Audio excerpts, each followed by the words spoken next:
నీవు నా ఎడ చూపిన కృపా తల్లి తన బిడ్డలను మరచిన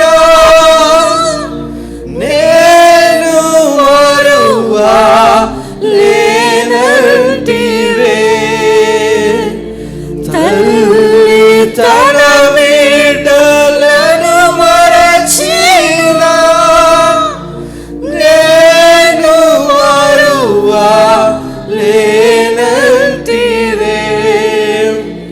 నీదు సుఖ కాంతియే నన్ను ఆదరించెనులే నీదు ముఖ కాంతియే నన్ను ఆదరించెనులే శాశ్వతమైనది నీవు నా ఎడ చూపిన కృపా అనుక్షణము నన్ను కను పాపవలే. అవును, యేసయ్య తన కంటి పాప వలె నిన్ను నన్ను కాపాడుతూ పోషిస్తూ ఆదరిస్తూ నడిపిస్తున్నందుకు కాచిన కృపా శాశ్వతమైనది నీవు నా ఎడ చూపిన కృపా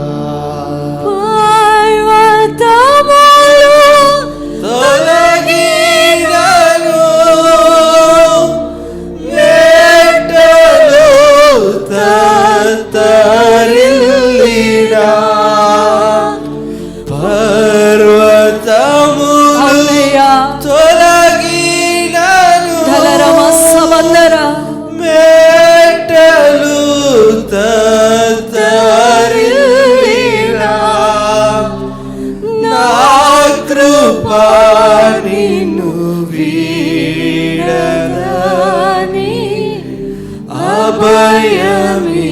అభయమిచ్చితివే. నా కృపా శాశ్వతమైన ప్రేమతో నేను నిన్ను ప్రేమిస్తున్నాను కనుక విడువయక నీ ఎడల కృప చూపుతున్నాను.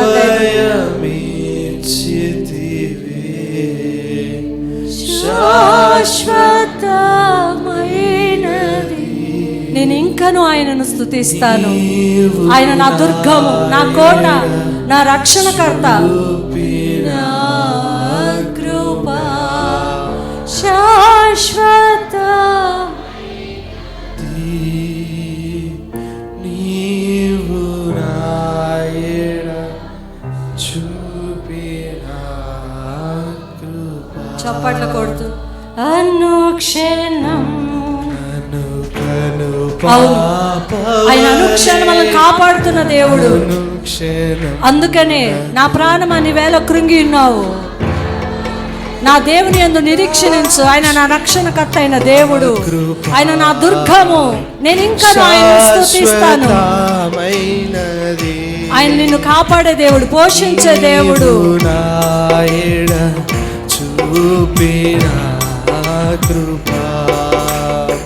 తల్లి తన బిడ్డలను మరచిన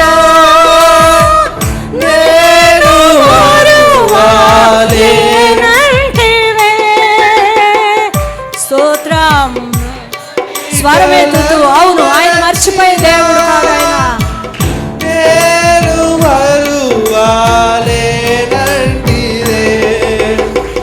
నీదు ముఖ కాంతియే నన్ను ఆదరించెనులే.